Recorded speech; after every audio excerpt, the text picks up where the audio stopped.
Prayer number 257. Reflect on the devastating impact of intentional sin. Even in its mere conception, a single sinful thought caused the downfall of countless beautiful angels in heaven. They were transformed into hideous devils, expelled from paradise, and condemned to eternal torment.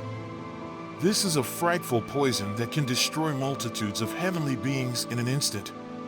It is a horrifying guilt that draws an irrevocable judgment from a God whose very nature is goodness and love for all His creation. As someone who understands this, how could you have ever dared to sin? And how has your merciful God endured your numerous betrayals? Consider the havoc that sin wreaked upon the earth when it was banished from heaven and was embraced by our first parents in the earthly paradise. In one moment, sin stripped them and all their descendants of their original justice, innocence, and sanctity in which they were created. It robbed them of the divine grace bestowed upon them and inflicted wounds upon their souls. Sin subjected them to the tyranny of Satan, expelled them from paradise, and condemned them to both temporal and eternal death. Meanwhile, it unleashed a multitude of soul and body afflictions upon them, all of which are the dreadful consequences of sin. It burdened humanity with an inexplicable weakness in doing good and a strong inclination towards evil.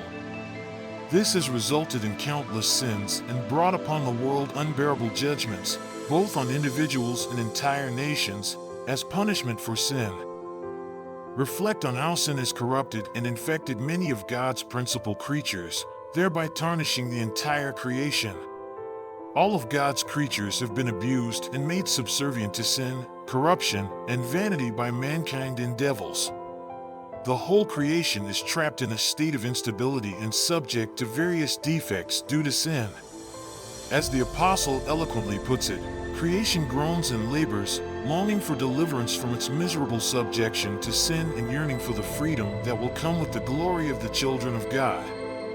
This liberation will be achieved when sin is completely eradicated and the world is purified by the final fire. God will then create new heavens and a new earth where justice will dwell. When will that glorious hour arrive? When will this demonic monster, sin, be permanently confined to its proper place, never to wreak havoc on the world again?